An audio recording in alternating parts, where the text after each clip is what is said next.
তো guys finally আমরা এসে পৌঁছালাম বিহারীনাথ পাহাড়। পুজো বা অনুষ্ঠানটার কথা বলছিলাম, মানে মেলা যে চলছে এখানেই চলছে, আর এইটার কারণেই ওই পাহাড়ের রাস্তাটা বন্ধ করে রেখেছে। দেখো এইখানে একটা ওই একটা পাহাড় সামনে, এখানে কিন্তু অনেকগুলোই পাহাড় রয়েছে।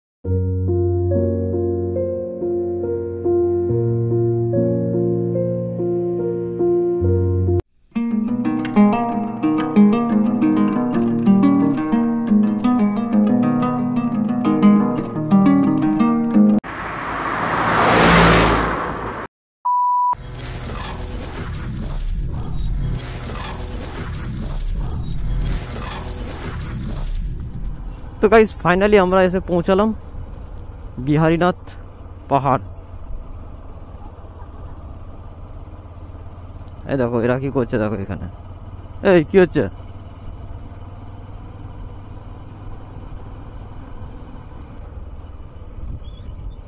এটা হচ্ছে বিহারীনাথ পাহাড়ের সামনে একটা পার্ক।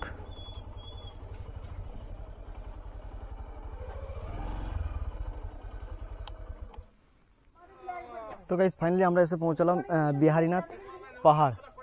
একদম বিহারীনাথ পাহাড়ের স্পটে আমরা এসে পৌঁছেছি। আমাদের পিছনেই হচ্ছে বিহারীনাথ পাহাড়, আর আমরা এখন ওই পাহাড়ের দিকেই যাব। তোর পাশে এইখানে একটা পার্ক রয়েছে, চাইলে তোমরা এখানেও ঢুকে ঘুরতে পারো। তো চলো এবার আমরা বিহারীনাথ পাহাড়ের দিকে যাই।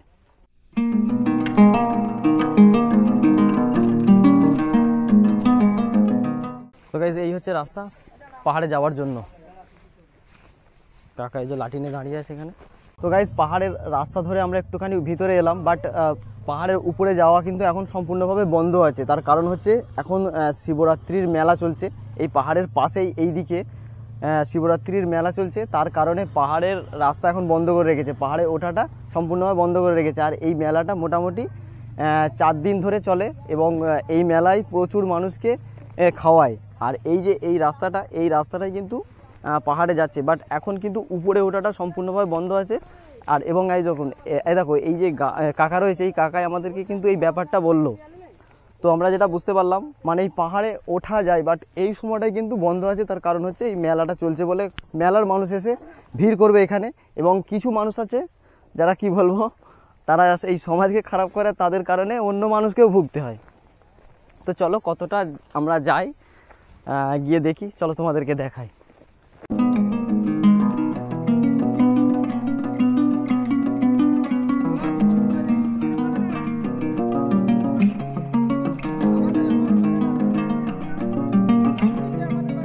তো বন্ধুরা এই যে রাস্তাটা দেখতে পাচ্ছ, এই রাস্তাটা অ্যাকচুয়ালি কিন্তু মানে দুটো কাজে ব্যবহৃত হয়। এক নম্বর হচ্ছে এইখানের যে লোকাল গ্রাম আছে, সেই গ্রামের মানুষরা এই রাস্তা দিয়ে যাতায়াত করে, এক নম্বর। এবং এই রাস্তাটা কিন্তু সম্পূর্ণ পাহাড়টা ঘোরার জন্য এই রাস্তাটা, মানে নিচে দিয়ে, এই রাস্তাটা কিন্তু উপরে উঠছে না। এই রাস্তাটা যে এই রাস্তাটা ধরে যে উপরে ওঠার জন্য কিন্তু এই রাস্তাটা নয়। এই পাহাড়টা চতুর্দিকটা ঘোরার, প্লাস এখানে কিছু গ্রাম আছে, বসস্থান আছে, তারা এই রাস্তাটা ব্যবহার করে। পাহাড়ে ওঠার রাস্তাও আছে, কিন্তু এই সময় এই মুহূর্তে বন্ধ আছে। এখানে এই কাকা যে রয়েছে, যিনি গার্ড রয়েছে, তিনি এই কথাই বলল যে এই মুহূর্তে কিন্তু ওঠা যাবে না। তো আসা যাবে 3-4 দিন পর, মেলা শেষ হয়ে গেলে তখন এলে উপরে যেতে দেবে। কারণ এই সময় হিউজ মানুষ চলে আসবে, যে কোনো সময় বিপদ আপদ হতে পারে, তাতে এখানে কমিটি যারা আছে তাদের বদনাম হবে, সেই কারণে তারা বন্ধ করে রেখেছে এই সময় এই রাস্তাটা। আর এটাই হচ্ছে বিহারীনাথ পাহাড়। তো তোমরা চাইলে এই পাহাড় ঘুরতে আসতে পারো। এই বিহারীনাথ পাহাড় হচ্ছে বাঁকুড়া জেলায়। আমরা মোটামুটি এই জায়গাগুলো সম্পূর্ণভাবে আনন্দ নিলাম। তো ইচ্ছে ছিল যে এই পাহাড়ের উপরেও যাব, কিন্তু সেটা সম্ভব হলো না। কারণ যেহেতু এখানে একটা নিয়ম হয়ে আছে, তার কারণে আমরা উপরে আর যাচ্ছি না বা যেতে পারছি না। তো পাহাড় আমাদের ঘোরা হলো, এটাই যা।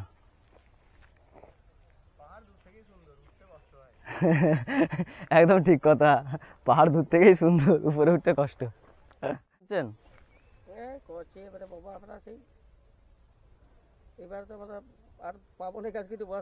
আচ্ছা, হ্যাঁ হ্যাঁ, আচ্ছা, এই রাস্তাটা কি মানে পাহাড়ের উপরে উঠবে না শুধু এই এখানে ঘোরার জন্যই নিচে? ঘোরার জন্য আছে, আর উঠিবার রাস্তা আছে আলাদা আছে? আলাদা।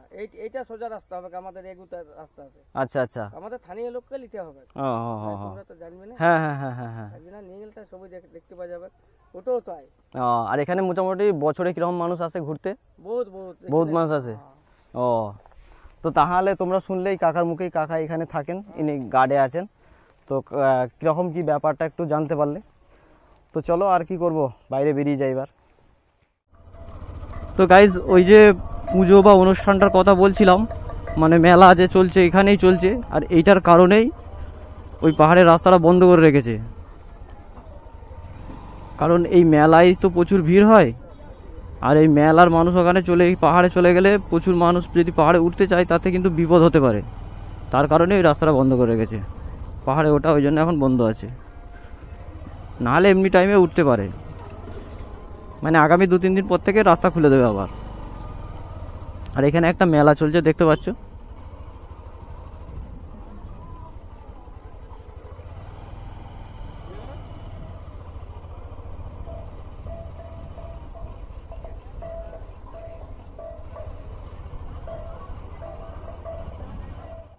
তো গাইজ, আমরা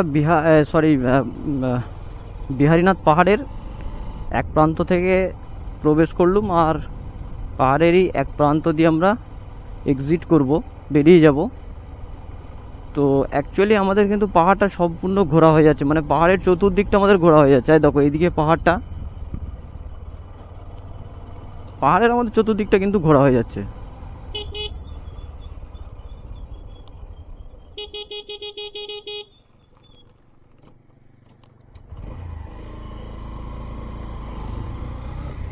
তো চলো, আমি দাঁড়াবার জন্য কি ইশারা করছিলাম।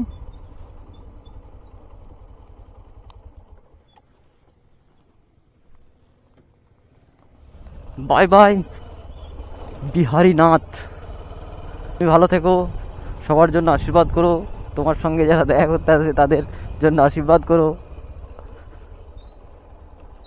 আবার আসবো তুমি ভালোবাসলে।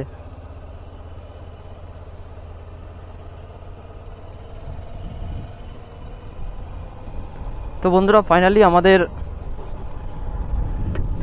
3-4-5টা স্পটের ভ্রমণ কমপ্লিট হলো। আমাদের 4-5টা ভ্রমণ কমপ্লিট হলো।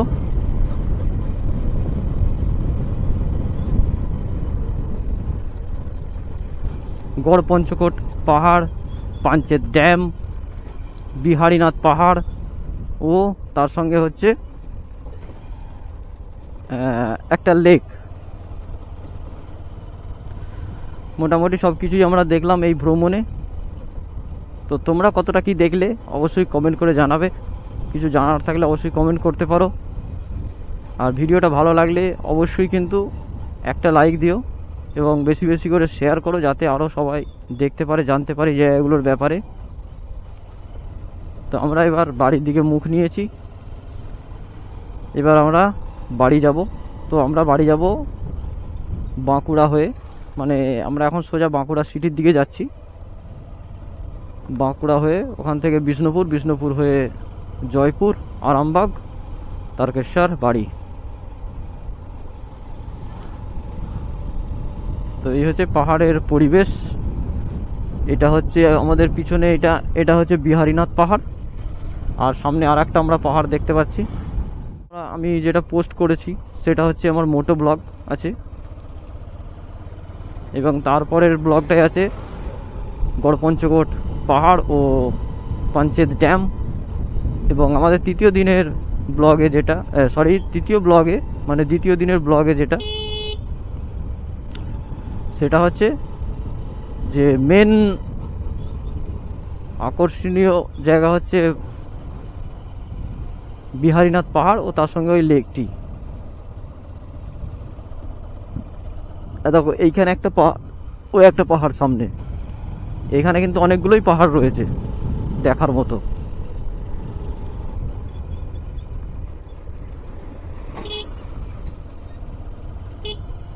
একাই বসে আছে।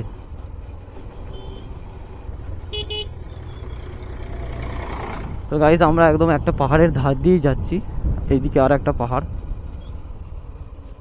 মানে দারুণ লাগছে জায়গাটা, সত্যি কথা বলতে দারুণ। এটা একটা জায়গা, পাহাড়ের রাস্তা এমনিতেই খুব মজাদার হয়, কখনো উপরে কখনো নিচে। যদি রাস্তাটা একটু ভালো হতো তাহলে বাইক চালাতে আরও ভালো লাগতো।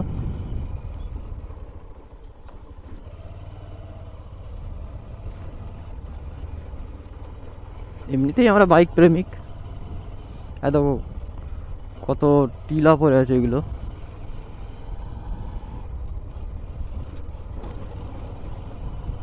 এই বিহারীনাথ পাহাড় থেকে আমাদের বাড়ি মোটামুটি 187 কিলোমিটার দেখাচ্ছে। এখন সময় হয়েছে 11:45। আমাদের মোটামুটি বাড়ি যেতে সময় লেগে যাবে, আশা করছি 7টা-8টা হয়ে যাবে।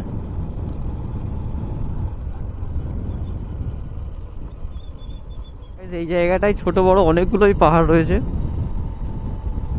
বিভিন্ন রকম সাইজের।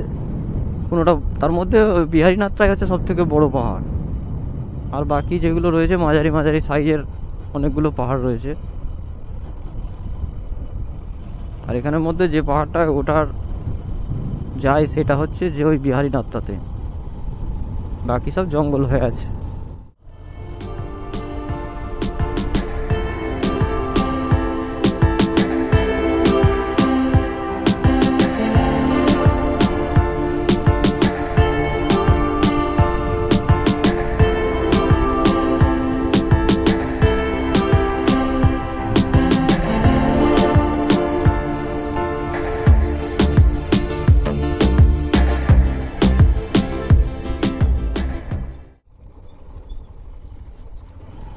কি রাস্তা রে পড়া, কিন্তু পুরো মানে কাঁচা রাস্তা, মাটি ধুলো উঠবে খালি হোঁ হোঁ করে।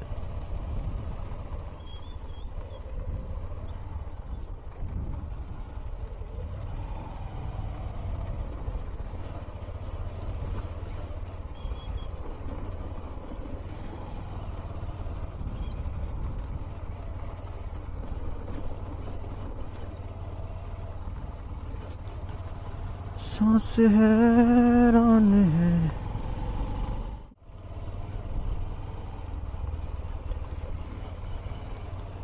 এইখানটা অনেক পলাশ ফুল হয়েছে, দেখো দারুণ লাগছে। পলাশ গাছে তো ভর্তি, যদি ফুল থাকতো সব গাছে কি দারুণ যে লাগতো।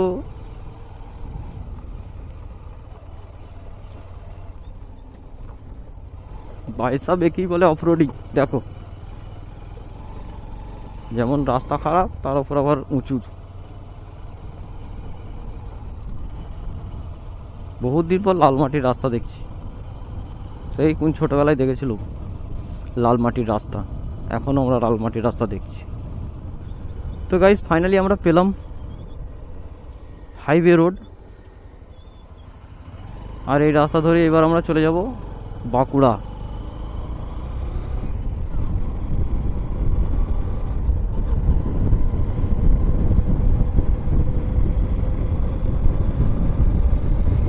সালতোরা রোড, এটা সালতোরা।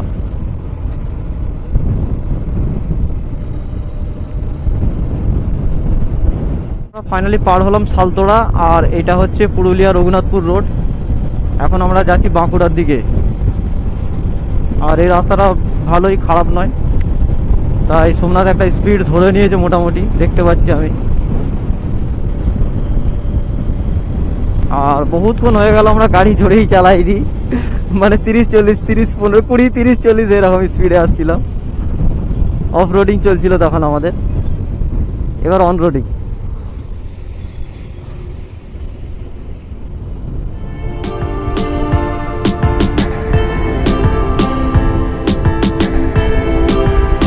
তো গাইস ফাইনালি আমরা ফেরার পথে, এখন NH14-এ আমরা বাঁকুড়া রোড ধরে নিয়েছি। মানে এবার আমরা সোজা একদম কিন্তু এই NH14 বাঁকুড়াই যাচ্ছে, যেটা দেখতে পাচ্ছি আমি ম্যাপে। তো এই ম্যাপ, এই NH14 ধরে আমরা এখন সোজা কিন্তু বাঁকুড়ায় যাব। অ্যাকচুয়ালি এই সময়টায় তোমাদেরকে দেখানোর উদ্দেশ্য হচ্ছে আমার যে এই NH14টা কেমন সেটা তোমরা একটু দেখে নাও। একদম রিসেন্টলি রোডটাতে কাজ হয়েছে, তাই এর কালো ভাবটা রাস্তার এখনো কিন্তু চকচক করছে। তবে রোডে ট্রাফিক আছে, ভালোই জাম আছে, কারণ দিনের বেলা যেহেতু, রাত্রিরে এই সব রোডগুলো একদম ফাঁকা থাকে, মানে শুধুমাত্র গাড়ি থাকে।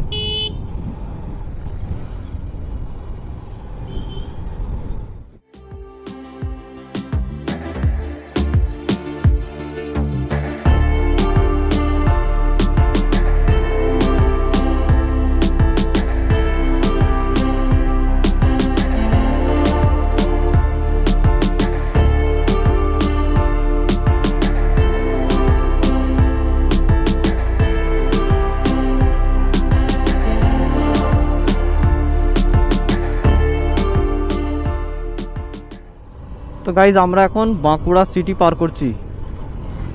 যাওয়ার পথে আমরা বাঁকুড়া দিয়ে যাইনি, আমরা অন্য রাস্তা দিয়ে গেছিলাম। তো ফেরার পথে আমরা ঠিক করলাম যে বাঁকুড়া হয়ে যাব, যেহেতু আমাদের বিহারীনাথ পাহাড়টা দেখাচ্ছিল, এবং বিহারীনাথ পাহাড় থেকে যখন আমরা আমাদের হোম লোকেশন মারছি তাতে এইটাতেই বেস্ট দেখাচ্ছে। সেই জন্য আমরা ঠিক করলাম যে বাঁকুড়া হয়েই ফিরবো। এবং বাঁকুড়া সিটিটা যদি আমাদের দেখা আছে, তবু আবার তোমাদেরকে আর একবার দেখাচ্ছি। এই হচ্ছে বাঁকুড়া সিটি। আর আমরা এখন বাঁকুড়া সিটির ধরতে গেলে একদম সেন্টারে আছি বললেই চলে।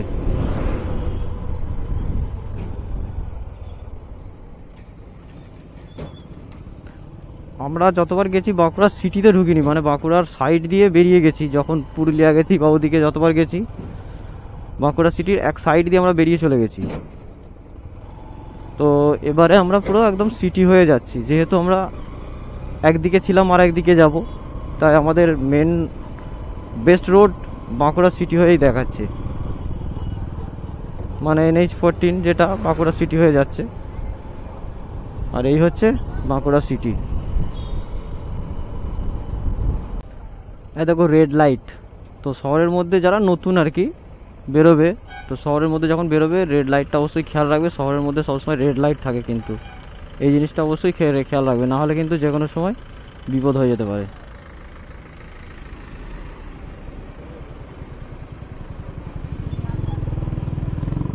তো গাইস, বাঁকুড়ার যে স্টেশন আছে, তো বাঁকুড়া স্টেশনটা আমাদের ডান দিকে রয়ে যাচ্ছে, আর আমরা রেল লাইন ক্রস করে চলে যাচ্ছি, মানে ওভারব্রিজ পার হচ্ছে আর কি।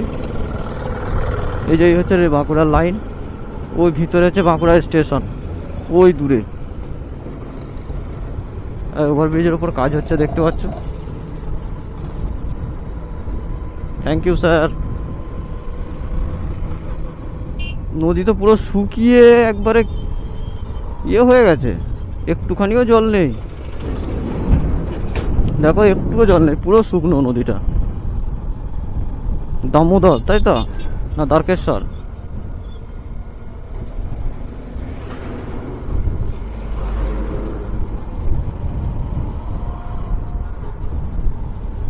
দ্বারকেশ্বর নদী, এটা দ্বারকেশ্বর।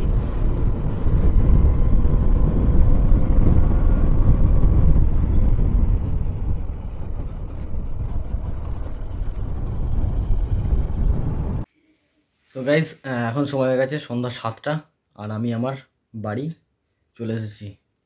তো এই ব্লগগুলো কেমন লাগলো অবশ্যই আমাকে কমেন্ট করে জানাবে। ভালো লাগলে একটা লাইক করবে, যদি প্রয়োজন হয় তো তোমার বন্ধুদেরকে শেয়ার করবে, যাদের প্রয়োজন তাদেরকে দেখাবে, যাদের প্রয়োজন অবশ্যই তাদের সঙ্গে শেয়ার করবে। তো ওকে, বাই, আবার দেখা হচ্ছে পরের ব্লগে।